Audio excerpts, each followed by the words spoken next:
Assalamualaikum warahmatullahi wabarakatuh. Perkenalkan, saya Agnes Yusafani, ketua dari kelompok 5. Saya di sini akan membacakan visi, misi, dan menjelaskan profil usaha Banana Oreo. Sebelum itu, saya akan memperkenalkan anggota kelompok saya, yaitu Anggi Ardamsyah Putri, Dea Diwita Hairunisa, Ismet Ivan Kaashari, dan Siti Nur Aisyah Fitriani. Selanjutnya saya akan membacakan visi dan misi. Visinya yaitu membuat salah satu produk makanan dengan cara frozen food atau makanan beku yang digemari oleh masyarakat Indonesia, terutama di Tanjung Pinang dan sekitarnya, dengan mementingkan cita rasa, mempermudah konsumen dengan menyajikan makanan cepat saji dan kepuasan konsumen dengan waktu dan pelayanan produksi yang sebaik-baiknya. Misinya yaitu pertama, mengenalkan produk dengan bentuk frozen food yang mudah disajikan dalam aktivitas sehari-hari dan berusaha semaksimal mungkin agar menjadi makanan favorit keluarga terutama anak-anak. Yang kedua, memberikan bahan pangan dengan kualitas paling baik yang disertai dengan pelayanan yang baik pula untuk memuaskan pelanggan. Yang tiga, mencantumkan komposisi atau bahan baku produk dengan jujur dan jelas pada kemasan. Selanjutnya, profil usaha dari Banana Oreo. Nama usaha yang kami ambil yaitu Banana Oreo atau pisang Oreo dengan kemasan berbentuk frozen food atau makanan beku. Adalah makanan yang dibekukan dengan tujuan untuk mengawetkan makanan hingga siap dimakan. Selanjutnya di sini ada makna pilihan logo. Baik, makna logo Banana Oreo. Terdapat dua gambar yaitu Oreo dan pisang yang saling berdampingan merupakan simbol bersatu padunya dua kelezatan menjadi satu sehingga bernama Banana Oreo. Selanjutnya memiliki makna pilihan warna dari logo tersebut. Yang pertama itu warna kuning. Warna kuning sering diasosiasikan dengan kepuasan hati dan kehangatan. Jadi ketika melihat warna kuning yang sudah sering dikenal di label makanan cepat saji bisa membuat suasana hati kita bahagia dan sejahtera. Kuning juga dinilai aesthetic alias mudah menarik mata. Putih. Warna putih menjadi salah satu yang sangat sering dijumpai di beberapa produk makanan. Warna putih memiliki makna sebagai kesucian, kebersihan, kesegaran, keefektifan, dan kontemporer. Warna putih banyak digunakan sebagai background atau pendukung. Warna putih juga merefleksikan warna-warna sekitar agar lebih menonjol. Biru. Warna biru melambangkan otoritas, harga diri, kesetiaan, kebenaran, dan kebijaksanaan. Maka warna biru pada produk makanan ini digunakan untuk mengkonsumsikan rasa yakin, konservatif, stabilitas, dan rasa aman. Warna ini juga digunakan pada makanan karena memiliki efek kesegaran. Dan yang terakhir, warna hitam. Warna hitam ini menandakan elegan, kuat, dan powerful. Namun untuk kemasan makanan, warna coklat lebih sering digunakan untuk menggantikan warna hitam sebagai warna yang lebih menggugah selera dan masih dapat dikategorikan warna gelap yang serupa dengan warna hitam. Di bahan produksi kami warna hitam melambangkan Oreo yang memiliki tekstur yang gurih dan renyah. Selanjutnya, kemasan.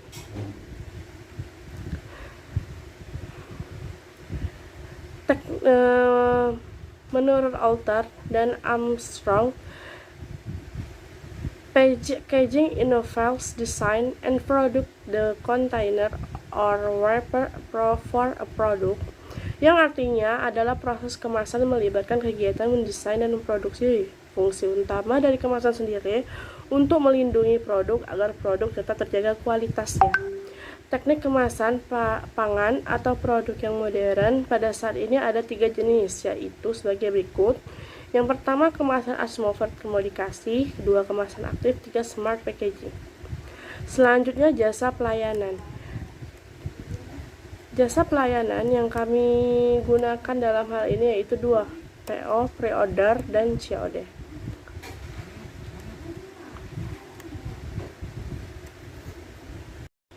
PO merupakan sebuah transaksi jual beli online di mana para pembeli ketika memesan suatu barang harus membayar sejumlah uang terlebih dahulu di awal. Lalu barang yang dipesan akan datang selang beberapa hari kemudian.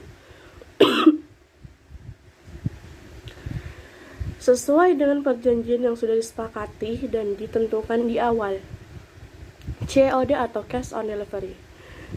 Dalam sistem pembayaran COD, artinya konsumen akan membayar produk pesanannya ketika barang sudah sampai tujuan. Namun bagi sebagian masyarakat yang belum tahu, COD atau cash on delivery adalah cara transaksi jual beli di mana pembayarannya dilakukan secara langsung di tempat ketika pesanan dari penjual diterima oleh pembeli. Untuk usaha yang kami jalankan, kami menerapkan sistem COD hanya bisa dilakukan di pembatasan antara alamat produksi. Baik, saya akan menjelaskan tentang organisasi dan manajemen dari Banana Oreo. Pertama, perkembangan usaha. Nama usaha yang kami kembangkan yaitu berbentuk frozen food, di mana frozen food makanan yang dibekukan adalah proses mengawetkan produk makanan dengan cara mengubah hampir keseluruhan air menjadi es, sehingga produk yang kami olah ini dapat disimpan dengan waktu yang panjang. Nama usaha yang kami berikan yaitu Banana Oreo, di mana memiliki harga pokok produksi yang terjangkau, sehingga meringankan beban konsumen dengan harga yang cukup murah dan meringankan konsumen untuk mencari makanan cepat saji. Struktur organisasi dari Banana Oreo yaitu manajer pemasaran ada Hismet Ifaka Azari, manajer produksinya Anggia Edan Samputri, wakilnya dengan saya sendiri Siti Nur Aisyah Fitriani, manajer keuangan Dea Duwita, wakilnya Haironisa, dan manajer SDM-nya Agnes Alfiwi Sofani. Keterlibatan pihak luar. Usaha yang telah kami jalani mendapat bantuan dari pihak dalam pembuatan kemasan yang kami pesan. Namun untuk keterlibatan kerjasama dari pihak luar, kami belum sama sekali mendapat satu klien untuk dijadikan teman bekerja sama. Kami akan tetap berusaha sebaik mungkin agar usaha yang produk kami olah dapat berkembang dengan seiringnya waktu dan dapat meluas hingga ke seluruh daerah, terutama Kepulauan Riau. Di sini saya akan menjelaskan tentang analisis pasar, segmentasi pasar dan target pasar. Istilah strategi pemasaran, segmenting, targeting, positioning atau STP merupakan 3 rangkaian proses yang harus dilalui pada penetapan sebuah strategi bisnis. Hal ini berlaku untuk berbagai jenis produk, baik dari industri maupun barang, jasa, dan juga cara pemasarannya baik offline maupun online. Semua bisnis hampir sama dalam menjalankan pengelolaannya. Salah satunya membutuhkan perencanaan strategi agar lebih terarah dalam mencapai tujuan. Strategi pemasaran atau segmenting, targeting, positioning atau STP adalah sangat berpengaruh terhadap citra, brand image, hingga pemasaran secara keseluruhan.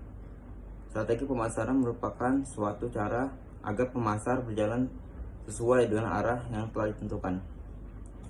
Yang pertama ada segmentasi geografis. Pada segmentasi geografis dalam hal pemasaran produk yang kami tawarkan merupakan produk makanan cepat saji yang sangat mudah untuk diolah dan diterima dalam masyarakat. Hal ini mendorong kami dalam menciptakan rasa yang unik dan dapat diterima oleh kalangan anak-anak daerah Tanjung Pinang. Segmentasi demografis. Pada segmentasi demografis dalam hal pemasaran produk yang kami tawarkan memiliki cita rasa yang khas dan baluran pisang di luar dan Oreo di dalamnya. Dalam hal ini, produk yang kami tawarkan menuju pada anak-anak yang menyukai Oreo dan pisang yang sangat lembut sehingga mudah diterima. Tingkat persaingan. Persaingan monopolistik yang kami gunakan karena banyak penjual menawarkan produk-produk yang berbeda dan mempunyai karakteristik yang berbeda. Upaya pemasaran, memiliki merek pada produk yang menarik sehingga mudah diingat oleh konsumen.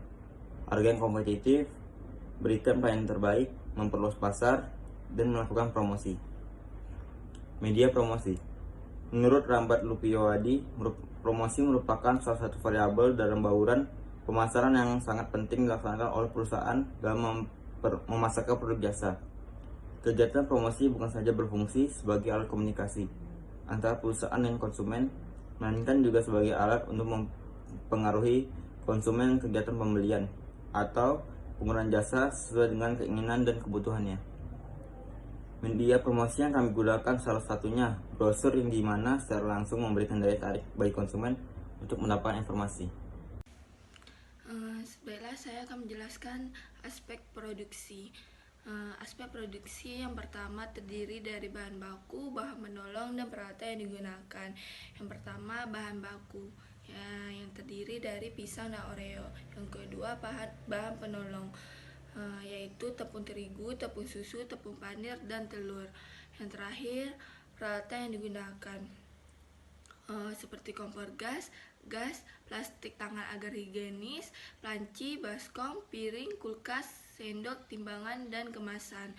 Yang kedua, proses produksi yang terdiri dari bahan mentah, pengolahan, pengemasan, dan dipasarkan. Yang pertama, bahan mentah. Bahan baku atau bahan mentah adalah bahan yang dibeli dan digunakan dalam membuat produk akhir barang jadi yang akan dijual kepada konsumen. Yang kedua, pengolahan. Jadi pengolahan yang dilakukan agar menjadi suatu produk dengan satu resep banana Oreos yaitu 1. Rebus pisang sekitar 1 kilo ke dalam air yang sudah mendidih. Kedua, jika sudah kurang lebih 10 menit, pisang diangkat dan ditiriskan.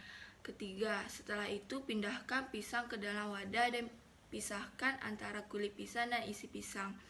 Dan yang keempat, setelah pisang sudah dingin, campurkan tepung terigu 70 gram dan susu bubuk 27 gram lalu aduk. Yang kelima, setelah tercampur rata, ambil 1 oreo dan timbang adonan pisang. Yang keenam, bungkus oreo menggunakan adonan pisang yang sudah tercampur rata dan membuat lingkaran. Ketujuh, balur banana Oreos ke dalam 1 butir telur sebagai pelekat. Yang ke-8, masukkan baluran banana Oreos ke dalam tepung roti 100 gram lalu ratakan hingga semuanya terbalur rata. Dan yang terakhir, letakkan banana Oreos ke dalam pengemasan pertama dan masukkan ke dalam kulkas. Yang ketiga, pengemasan. Pengemasan merupakan sistem yang terkoordinasi untuk menyiapkan barang menjadi siap untuk ditransportasikan, didistribusikan, disimpan, dijual, dan dipakai. Dari segi promosi, wadah atau pembungkus berfungsi sebagai perangsang atau daya tarik pembeli. Karena itu, bentuk, warna, dan dekorasi dari kemasan perlu diperhatikan dalam perencanaannya. Karena itu, dalam produksi kami membuat dengan 2 cara kemasan agar produk dapat dengan aman hingga ke tangan konsumen. Yang keempat, dipasarkan atau melakukan pemasaran atau suatu proses kegiatan secara menyeluruh dan secara terpadu dan terencana yang dilakukan oleh sebuah institusi atau organisasi dalam menjalankan usaha agar dapat memenuhi kebutuhan pasar dengan cara membuat produk yang memiliki nilai. Selanjutnya, kapasitas produksi. Dalam usaha yang kami jalankan, kami membuat setiap satu resepnya sekitar 3 box, 15 pieces per biji. Perkiraan. Yang terakhir, target produksi. Kami membuat 100 box dalam 1 kali produksi. Assalamualaikum warahmatullahi wabarakatuh. Saya akan melanjutkan penjelasan dari kawan saya sebelumnya. Kita masuk pada materi aspek keuangan dari Banana Oreos. Itu ada rincian biayanya. Sumber pendanaannya itu adalah 600.000 dari seluruh jumlah kelompok 6 orang. Ada biaya tetap. Biaya tetapnya itu ada kompor gas tambah isinya, freezer, timbangan digital, panci, baskom, piring, sendok, dan hand glove. Di PPT sudah ada penjelasan harga-harganya. Total dari 9 bahan itu ada 2.668.000. Setelah itu ada biaya variabel. Biaya variabel itu biaya untuk kita membuat pisang Oreosnya. Ada Oreo, pisang, tepung terigu, tepung susu, tepung roti, telur, styrofoam, cling wrap, dan kemasan. Totalnya itu adalah 594.500. Ada biaya operasional. Biaya operasional itu adalah listrik selama 3 bulan. Satu harinya itu 3.000, jadi selama 1 bulan itu adalah 90.000. Ada biaya total 1 bulan. Biaya total 1 bulan itu hitungannya adalah biaya tetap ditambah biaya variabel. Biaya tetapnya itu adalah 2.668.000 ditambah biaya variabelnya itu 17.835.000 ditambahkan hasilnya adalah 20.503.000. Ada harga pokok satuan. Harga pokok satuan itu cara-carinya adalah biaya total dibagi jumlah unit hasil produksi. Jadi 20.503.000 tadi dibagi 1.800 unit. Hasilnya adalah 12.000. Harga jual satuan. Harga jual satuannya itu adalah laba yang diharapkannya HP satuan dikali persen laba yang diharapkan, yaitu adalah 12.000 dikali 30%. Jadinya 3.600 dikali 30%. Harga jualnya itu HP satuan ditambah persen laba yang diharapkan, yaitu 12.000 ditambah 4.000, jadinya 16.000. Jadi satu kotak banana Oreo itu kita jual 16.000. Hitungan laba rugi, nilai penjualannya itu adalah harga jual satuan dikali jumlah unit produksi selama 1 bulan. Hasilnya adalah 28.800. Profil bulan pertama yaitu nilai penjualan dikurang biaya total. Hasilnya 8.297.000. Ada biaya operasional yaitu profil bulan pertama dikurang biaya operasional, yaitu adalah 8.207.000 keuntungan. Break even point.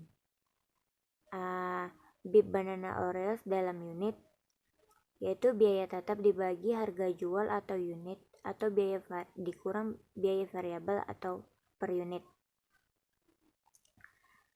yaitu 2.668.000 dibagi 6.091.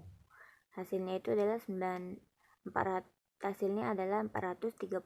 unit dalam satu kali produksi. Di setiap kemasan berisi 5 unit. Jadi sehingga menghasilkan 87 box. BIP banana Oreos dalam rupiah yaitu BIP unit dikali biaya variabel per unit, yaitu 438 unit dikali 6.091. Hasilnya 2.667.858. BIP banana Oreos dalam hari yaitu BIP unit dibagi jumlah unit produksi, yaitu ada 7,3 dibulatkan menjadi 7,5 hari. Keuntungan. Dari hasil yang sudah kami perhitungkan dapat disimpulkan bahwa keuntungan yang didapatkan pada produk banana Oreos yaitu 8.297.000 dikurang 90 menjadi 8.207.000. Jadi keuntungan yang didapatkan adalah 8.207.000. Analisis SWOT. Analisis SWOT adalah suatu metode perencanaan strategis untuk mengevaluasi faktor-faktor yang berpengaruh dalam usaha mencapai tujuan, yaitu kekuatan, strength, kelemahan, weaknesses, peluang, opportunities, dan ancaman, threats, baik itu tujuan jangka pendek maupun jangka panjang. Strength, kekuatan, analisis terhadap unsur kekuatan yang dimiliki oleh perusahaannya. Misalnya saja, menganalisis tentang kelebihan apa saja yang dimiliki perusahaan seperti dari segi teknologi, kualitas hasil produksi, lokasi strategis, atau unsur kekuatan lainnya yang lebih menekankan pada keunggulan perusahaannya. Poin-poinnya, lokasi produksi dilakukan di rumah dengan fasilitas yang sudah ada. Modal yang relatif terjangkau, jadi tidak perlu pinjaman di awal usaha. Produk yang ditawarkan frozen food sehingga bisa dikonsumsi jangka panjang. Bahan baku yang mudah didapatkan, harga terjangkau, praktis. Weaknesses, kelemahan. Selain melihat unsur kekuatan perusahaan, sangat penting untuk mengetahui apa kelemahan yang dimiliki perusahaan. Untuk mengetahui kelemahannya, perusahaan bisa dengan melakukan perbandingan dengan pesaing seperti apa yang dimiliki perusahaan lainnya, namun tidak dimiliki perusahaannya. Poin-poinnya, belum ada pengalaman usaha, masih perlu banyak pembelajaran di bidangnya. Opportunity, peluang. Unsur peluang biasanya dibuat pada saat awal membangun bisnis. Ini karena bisnis dibentuk berdasarkan peluang atau kesempatan untuk menghasilkan keuntungan. Unsur peluang termasuk daftar apa saja yang memungkinkan bisnis mampu bertahan dan diterima di masyarakat, baik dalam jangka pendek maupun jangka panjang. Poin-poinnya, pangsa besar yang lumayan luas, bisa dikembangkan dan bekerjasama dengan supermarket atau warung-warung. Bisa bekerjasama dengan jasa kurir. Threats, ancaman. Analisis terhadap unsur ancaman sangat penting karena menentukan apakah bisnis dapat bertahan atau tidak di masa depan. beberapa hal yang termasuk unsur ancaman, misalnya banyaknya pesaing, ketersediaan sumber daya, jangka waktu, minat konsumen, dan lain sebagainya. Poin-poinnya, bahan baku yang tidak stabil harganya membuat produksi bisa menurun, rentan terhadap makanan yang mengandung bahan pengawet. Suatu saat pasti akan muncul usaha sejenis dan bermodal besar.